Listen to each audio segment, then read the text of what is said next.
भाजप नेते चंद्रशेखर बावनकुळे बारामतीमध्ये पत्रकार परिषद घेतात, पाहूयात. मुंबईत शिवसेनेला लक्ष केलेल्या भाजपनं दुसरीकडे शरद पवारांच्या बालेकिल्ला असलेल्या बारामतीकडेही आता मोर्चा वळवलाय. भाजपच्या मिशन बारामती मोहिमेची सुरुवात आजपासून सुरू झालेली आहे. प्रदेशाध्यक्ष चंद्रशेखर बावनकुळे यांच्या दौऱ्यानं ही सुरुवात झालेली आहे. विशेष म्हणजे पवार कुटुंबीय निवडणूक प्रचाराची सुरुवात ज्या बारामती लोकसभा मतदारसंघामध्ये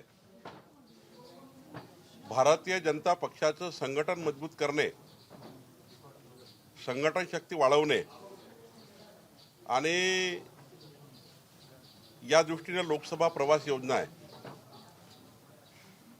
मी आज दिवसभर रात्री 10 वाजेपर्यंत हा प्रवास करणार आहे. आमच्या राष्ट्रीय नेत्या आणि केंद्राच्या वित्तमंत्री निर्मला सीतारामनजी या पूर्ण वेळ प्रभारी आहेत. पुढच्या 18 महिन्यात निर्मला सीतारामनजी 5 ते 6 वेळा बारामतीच्या मतदारसंघात येऊन प्रत्येक वेळी 3 दिवस मुक्कामी असणार आहे. आणि केवळ इथली डेव्हलपमेंटची परिस्थिती काय, केंद्र सरकारकडनं काय डेव्हलपमेंट अपेक्षित आहे, राज्य सरकार जे आता आमचं आलं आहे त्यातनं काय करता येईल, आणि एकंदरीत सांस्कृतिक, धार्मिक, सामाजिक, आर्थिक दुर्बल आणि गरीब कल्याणाच्या योजना ज्या शेवटच्या माणसापर्यंत पोहोचवण्याची जबाबदारी ज्यांची होती. मागच्या 2.5 वर्षात साधारणतः गरीब कल्याणाच्या योजना केंद्राने पाठवलेल्या राज्य सरकारने त्याला काही ठिकाणी ब्रेकही लावला. एकदा त्याचं ऑडिट होईल, सर्व शासकीय अधिकारी त्याच्या बैठकी घेतील आणि त्यामध्ये गरीब कल्याणाच्या योजना ज्या ज्या समाजाला त्या लागू व्हायला पाहिजे त्या झाल्या की नाही याबद्दलही चर्चा होणार आहे. भरगतचे 21 कार्यक्रम असणार आहे आणि त्यातनं मला वाटतं या लोकसभा मतदारसंघाचं संपूर्ण जे काही विश्लेषण आहे हे विश्लेषण करून पुढच्या वेळी जेव्हा प्रवासाला येतील तेव्हा या मतदारसंघामध्ये काय काय केंद्र सरकारने अजून त्या ठिकाणी मदत केली पाहिजे, काय काय त्या ठिकाणी केलं पाहिजे. असं केवळ बारामतीत नाही आहे, त्या राज्यातल्या 16 लोकसभा पहिल्या टप्प्यात आहे, पुढच्या टप्प्यात आणखी येतील. आणि त्यामुळं केवळ आणि केवळ आमची संघटनात्मक शक्ती वाढवणे आणि आमचा संघटन मजबूत करणे आणि केंद्र आणि राज्य सरकारच्या गरीब कल्याणाच्या योजना लोकांपर्यंत पोहोचवणे एवढाच मतितार्थ, एवढाच विषय या प्रवास दौऱ्याचा आहे. लोकसभेच्या या सगळ्या संदर्भात तुम्ही भूमिका स्पष्ट केली, पण प्रदेशाध्यक्ष झाल्यानंतरचं संपूर्ण राज्याबाबतचं तुमचं विजन काय आहे? मी राज्यभर आता 2 महिन्यामध्ये संपूर्ण राज्यातल्या संपूर्ण जिल्ह्यात जाणार आहे आणि एकंदरीत आमचे जे संघटनेचे टीम आहे या टीमच्या माध्यमातून पुढच्या काळात होणाऱ्या सर्व स्थानिक स्वराज्य संस्था, येणाऱ्या विधानसभा, लोकसभा यामध्ये शिवसेना आणि भारतीय जनता पार्टी, माननीय एकनाथजी शिंदे यांच्या नेतृत्वात शिवसेना आणि माननीय देवेंद्रजी फडणवीस यांच्या नेतृत्वात भारतीय जनता पार्टी, राज्यातल्या सर्व निवडणुका आणि केंद्रामध्ये माननीय प्रधानमंत्री मोदीजी, अमित भाई, माननीय नड्डाजी यांच्या नेतृत्वामध्ये लोकसभा, विधानसभेच्या निवडणुका पुढच्या काळात होईल. आणि त्यामध्ये शिवसेना, भाजप म्हणून आम्ही त्यावेळी ठरवलं आहे की महाराष्ट्रात 45+ लोकसभा आणि 200+ विधानसभा आम्ही या ठिकाणी आमच्या संघटन शक्तीच्या भरोशावर प्रचंड ताकदीने आम्ही निवडून आणू. आणि आम्हाला विश्वास आहे की जनता ही धोकेबाजाला बाजूला करेल आणि जे खरे हिंदुत्वाचे रक्षण करणारे कार्यकर्ते आहेत त्यांना जनता मदत करेल ही आम्हाला अपेक्षा आहे. बारामती लोकसभेमध्ये ज्या प्रकारे काम सुरू झालेलं आहे, बारामती लोकसभेला आतापर्यंत पवाराचा गट जे मांडले जाते तो तुम्हाला विश्वास आहे का की काही बदल होईल? नाही, देशामध्ये अनेक गड उद्ध्वस्त झाले आहेत. जेव्हा संघटन मजबूत होतं तेव्हा संघर्ष निर्माण करण्याची ताकद तयार होतं. आणि जेव्हा संघर्ष निर्माण करण्याची ताकद तयार होतं तेव्हा चांगले चांगले गड उद्ध्वस्त होतात. हा देशाचा इतिहास आहे. त्यामुळे कुणाचा गड राहत नाही, कुणाचं वर्चस्व राहत नाही. वेळेनुसार ते बदलत असतं. आम्ही ठरवलं आहे की आमची ताकद एवढी वाढवायची आणि आमच्या भरोशावर शिवसेना भाजप युतीने एकदा पुन्हा चांगलं प्रदर्शन करायचं आणि ही सीट निवडून आणायची. बारामतीमध्ये भाजप प्रत्येक वेळेस नवीन उमेदवाराला संधी देत आलेला आहे. आत्ताच्या वेळेस भाजप निष्ठावान कार्यकर्त्याला संधी देणार का इतर पक्षातून आलेला कार्यकर्त्याला संधी देणार? नाही, जर लोकसभेचा विचार केला तर आमचे केंद्रीय नेतृत्व हे ठरवतं आणि केंद्रीय नेतृत्व जे ठरवेल, शेवटी आम्ही जिंकण्याकरता लढतो आहे. आत्ता जी 2024ची आमची जी लढाई आहे जिंकण्याकरता लढणार, जिंकण्याकरता, हारण्याकरता नाही. आणि मग जिंकण्याकरता लढायचं असेल तर केंद्रीय नेतृत्व योग्य निर्णय करेल. हे करावंच लागतं. कुठल्याही क्षेत्रामध्ये जेव्हा आपण कमजोर असतो, कमी असतो, तेव्हा संपूर्ण तयारीला त्याला वेळ लागतं. आम्ही आमची संघटनात्मक तयारी करतो आहे आणि मला विश्वास आहे की यावेळी जनताही पुन्हा एकदा माननीय मोदींच्या नेतृत्वात 400+ संपूर्ण देशामध्ये आणि बारामतीसहित संपूर्ण लोकसभा आमच्या निवडून येतील. आम्हाला विश्वास आहे. त्या पद्धतीने केवळ आणि केवळ नुसतं काहीतरी थातूरमातूर बोलायचं म्हणून बोलायचं असं नाही आहे. आम्ही अत्यंत चांगल्या पद्धतीने प्रदर्शन करू. माननीय आमचे नेते चांगला उमेदवारी देतील आणि आम्ही चांगलं प्रदर्शन करू. म्हणजे आत्तापर्यंत बारामती मतदारसंघात जी फाईट झाली नाही ती फाईट 2024मध्ये होईल. तुमची अमित शहा यांच्यासोबत काल भेट झाली, चर्चा झाली, काय नेमकी चर्चा होती? काय बारामतीच्या संदर्भात त्यात चर्चा झाली का? अमितभाई काही बारामतीच्या चर्चा करता आले नव्हते. अमितभाई काल लालबाग दर्शनाला आले होते गणेशजीच्या आणि नंतर काही संघटनात्मक बैठकी घेतल्या. मुंबईची संघटनात्मक बैठक घेतली, महाराष्ट्राची संघटनात्मक बैठक घेतली. त्यामुळं त्यांना कुठे बारामती वगैरे वगैरे असा काही ते एवढा चर्चेचा विषय नाही आहे. संघटनात्मक बैठक मात्र त्यांनी घेतली. आज काही कार्यकर्ते भाजपमध्ये प्रवेश करणार आहेत. मोठा एखादा नेता भाजपमध्ये प्रवेश करणार आहे. नाही, आत्ता तर सुरुवात होईल. आमचे ग्राउंडवर काम करणारे कार्यकर्ते जे राष्ट्रवादी काँग्रेसच्या येथील अनेक बाबी ज्या जनतेला पटत नाही अशा बाबीला कंटाळून, जनमानसाचा आदर ज्या ठिकाणी होत नाही अशा ठिकाणी कंटाळून भाजपमध्ये प्रवेश करतीलच. पण पुढे सुद्धा प्रचंड मोठे मोठे प्रवेश होतील असा मला विश्वास आहे.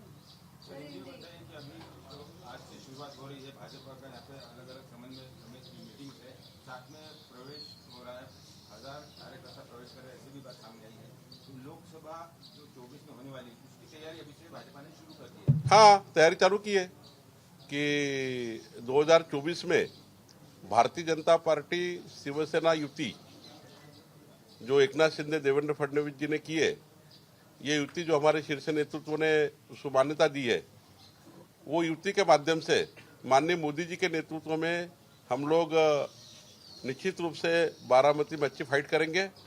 और अभी जो कार्यकर्ता का प्रवेश है, 1000 कार्यकर्ता का आज प्रवेश है. हमारे केंद्रीय नेतृत्व भी माननीय सीतारामन जी यहाँ की प्रभारी भी है, हमारे राष्ट्रीय नेता भी है. वो भी जब 3 दिन प्रवास करेगी, वो 3 दिन के प्रवास में भी बहुत से प्रवेश होंगे क्योंकि उनका प्रभावी नेतृत्व है. और जो 3 दिन के प्रवास में बारामती को जो कुछ केंद्र सरकार से, फिर हम लोग राज्य सरकार से जो जनता के पास जाना चाहिए, गरीब कल्याण की योजना जो कहीं जानबूझ के अड़ाई गई है, कई गरीब कल्याण की योजना ऐसी है कि जो अभी तक नहीं मिली है. एक वर्ग उपेक्षित है अभी भी योजना से, उसको भी वो हम लोग लाने का प्रयास करेंगे. केवल घोषणाबाजी नहीं, केवल चर्चाबाजी नहीं, तो निश्चित रूप से हमारी ताकत ऐसी मजबूत करेंगे कि आज तक की जितने बार लड़ाई बारामती में हुई है, सबसे अच्छी लड़ाई 2024 में होगी. बारामती को स्ट्रॉन्गहोल्ड माना जाता है एनसीपी का, आपको विश्वास है चित्र बदलेगा इस बार? देश में बड़े बड़े जो किले हैं वो उद्ध्वस्त हुए हैं. ऐसा कुछ किसी का रहता नहीं है. सबकी बारी आती है तो किसी का कोई गढ़ होता नहीं है, जनता निर्णय करती है। और मोदी जी पे विश्वास है जनता को कि 2024 में जिस प्रकार से माननीय प्रधानमंत्री मोदी जी ने 21वीं सदी का विश्व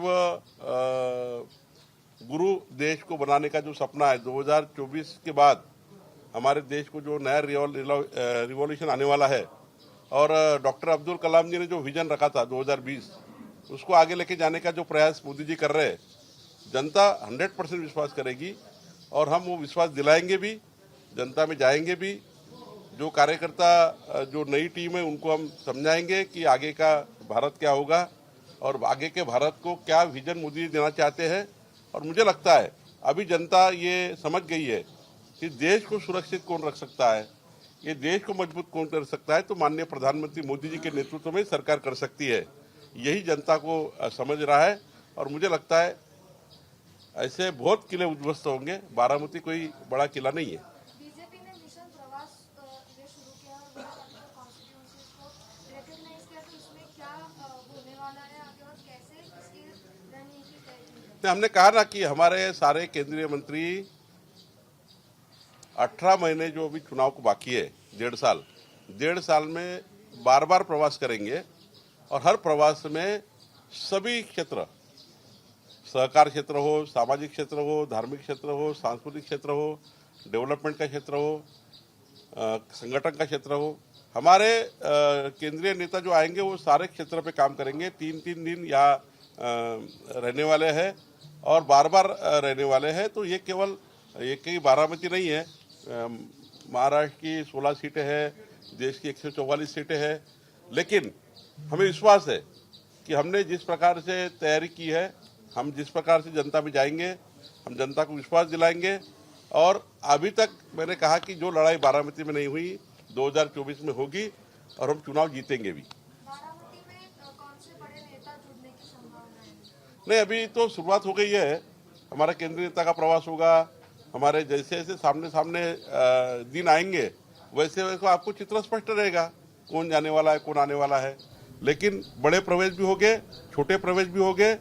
हमारे अभी टीम ने सारा बारामती का एक एक कार्यकर्ता ने घर घर जाने का निर्णय लिया हुआ है। सर, कल जो मुंबई में आपकी और अमित शाह जी की मुलाकात हुई, मीटिंग हुई, बारामती के बारे में कुछ अलग से कुछ चर्चा? नहीं, मेरी बारामती के बारे में अमित भाई क्यों बोलेंगे? अमित भाई ने मुंबई की एक कार्यकर्ताओं की एक संवाद रखा था, भारतीय जनता पार्टी के शीर्ष नेताओं का संवाद हुआ, केवल संगठनात्मक बात हुई है। कोई भी उसमें कोई विषय को लेकर कोई ये बारामती या वो बारामती ऐसा कोई विषय नहीं हुआ है और करेंगे भी क्यों। वो तो केवल चर्चा के लिए उनका एक समय था, चर्चा के लिए आए थे। शरद पवार जी का जो काम है, खुद प्रधानमंत्री नरेंद्र मोदी वो सराहना करते हैं, बार बार तारीफ करते हैं और उन्हीं को चैलेंज आप देखिए, कुछ विषय ऐसे होते हैं जो अच्छे काम किए तो अच्छा काम किया है, उसमें तारीफ करने के लिए क्या अड़चन है। लेकिन जो अभी भी यहाँ की 45-40% जनता ऐसी है जो उपेक्षित है।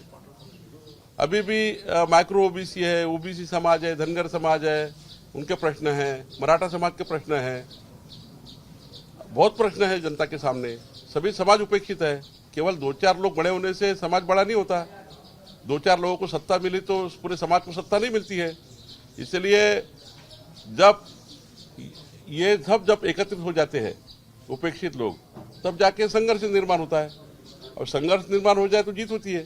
तो मुझे लगता है सभी समाजों में केवल 2-4 लोगों को बड़ा करने का काम हुआ है, बाकी अभी भी बहुत सी जनता उपेक्षित है, उसको लेकर हम काम करेंगे। देखिए, अभी जनता का 2024 का आप जब वोट गिनेंगे तब आपको मालूम होगा कि क्या विकास हुआ क्या नहीं हुआ। देशाचे अर्थमंत्री बारामतीत येतात, त्याचं सुप्रिया सुळेंनी स्वागत केलेलं आहे। जर मी या बारामती मतदारसंघात असेल तर मी स्वतः घेऊन त्यांना पुढे घेऊन या ठिकाणी निर्मला सीतारामनसोबत फिरत असतात। सुप्रिया सुळे म्हणतात, पुढे जाऊन त्यांनी एक वाक्य वापरले की प्रत्येकालाच बारामतीत यावंसं वाटतं, काहीतरी वेगळं असेल या बारामतीत। सुप्रिया सुळेजी काय बोलले आहे मला माहिती नाही, तुम्ही सांगताय। आणि केंद्रीय मंत्र्यांना जर त्यांनी स्वागत केलं तर काय, केंद्रीय मंत्री आहेत, त्यांना ते भेटू शकतात, त्याबद्दल कोणाची मनाई नसणार त्यांना। केंद्रीय मंत्र्यांना एखाद्या खासदारांनी भेटणे यात काही नवं नाही आहे। आणि निर्मलाजी आल्या आणि त्यांना भेटलं तर काय त्याला वेगळं आहे. प्रश्न असा आहे, राहिला प्रश्न बारामती का आवडतं. बारामतीसह आम्हाला राज्यातल्या संपूर्ण सीटवर आम्ही निवडणूक लढणार आहोत. आम्ही जर निवडणूक लढणार आहोत, आम्ही काही संन्यासी नाही आहोत. आम्ही भारतीय जनता पार्टीचे कार्यकर्ते आहोत आणि आम्ही कार्यकर्ते असल्यामुळं आमची संघटना वाढवणे, आमचा उमेदवार लढवणे, त्याला पूर्ण ताकद देणे, त्याला निवडून आणणे ही जबाबदारी पक्षाची आहे. आणि जेव्हा पक्ष पूर्ण देशामध्ये, आज जगातला एक नंबरचा पक्ष, महाराष्ट्र देशातला एक नंबरचा पक्ष आहे, तेव्हा बारामतीमध्ये सुद्धा आमची लढाई लढावी आणि आम्ही आमचा खासदार जिंकावा ही आमची साहजिक त्या ठिकाणी तयारी राहणार आहे. त्यामुळे आम्ही कोणाविरुद्ध काही करतो आहे, याच्याविरुद्ध काही करतो आहे, तो विषय नाही, तो आमचा अजेंडा नाही आहे. आमचा क्लिअर अजेंडा आहे की भारतीय जनता पार्टी शिवसेना युती ही बारामती जिंकेल म्हणजे जिंकेलच, ही तयारी आम्ही करतो आहे. मिशन बारामती लोकसभेच्या संदर्भानं तुम्ही आज काटेवाडीत जाताय, ही सुरुवात आहे सीतारामन येण्यापूर्वीची. पवारांचं गाव काटेवाडी आहे. हा सगळा योगायोग आहे की काटेवाडी हे ठरवून सुरुवातीचं या सगळ्या सूत्रातलं गणित? आम्ही ठरवलं आहे की प्रत्येक बूथवर, जसं माझ्या प्रत्येक प्रवासामध्ये तुम्ही चंद्रपूर बघा, बूथ समितीची बैठक घेतली, तशी काठेवाडीत बूथ समितीची बैठक आहे. तिथल्या बूथवर काम करणाऱ्या आमच्या मतदारात, तेजीवर काम करणाऱ्या कार्यकर्त्यांना प्रदेश अध्यक्षांनी भेटलं पाहिजे.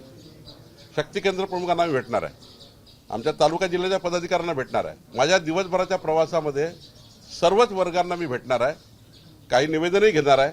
इथल्या लोकल जर कोणी मला भेटले तर मी ते सरकारकडे पाठवणार आहे. त्यामुळं काठेवाडीमध्ये बूथवर काम करणाऱ्या, आमच्या संघर्ष करणाऱ्या कार्यकर्त्यांना पक्षाच्या अध्यक्षाने भेटलं पाहिजे, ही माझी भूमिका आहे, म्हणून मी जातो आहे. 2024 साठी तुम्ही बारामती टार्गेट केलंय, पण शरद पवारांनी विरोधकांची मोठ दिल्लीत बांधायचा चंग बांधलाय, त्या संदर्भात काय?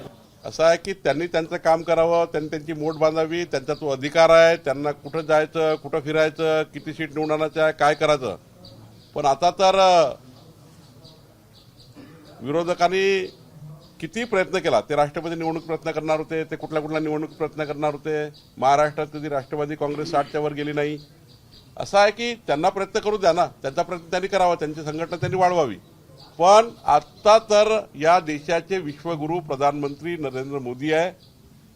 आमचे मोदीजी 155 देशांनी नेतृत्व स्वीकारलं आहे आणि असं नेतृत्व जे अखंड भारताला एकत्र करण्याकरता आणि संपूर्ण शेवटच्या माणसाला अंत्योदयाचा विचार करून या देशाला मजबूत करून 21व्या शतकातला मजबूत भारत करण्याचं विजन. बाकी लोक व्हिजनलेस आहे, आपापले दुकान चालवायचे आहेत. मोदीजींना व्हिजन आहे, ते व्हिजन म्हणून काम करताय, नेशन करता काम करताय, देशाकरता काम करताय. आणि देशाकरता जेव्हा कोणी व्यक्ती काम करतो त्याच्या मागे जनता उभी राहतं. बाकी लोकांना पॉलिटिकल व्हिजन आहे, आमचे पदं भेटले पाहिजे, आम्ही पदावर राहिलो पाहिजे, आम्ही आमदार आलो पाहिजे, आम्ही खासदार आलो पाहिजे.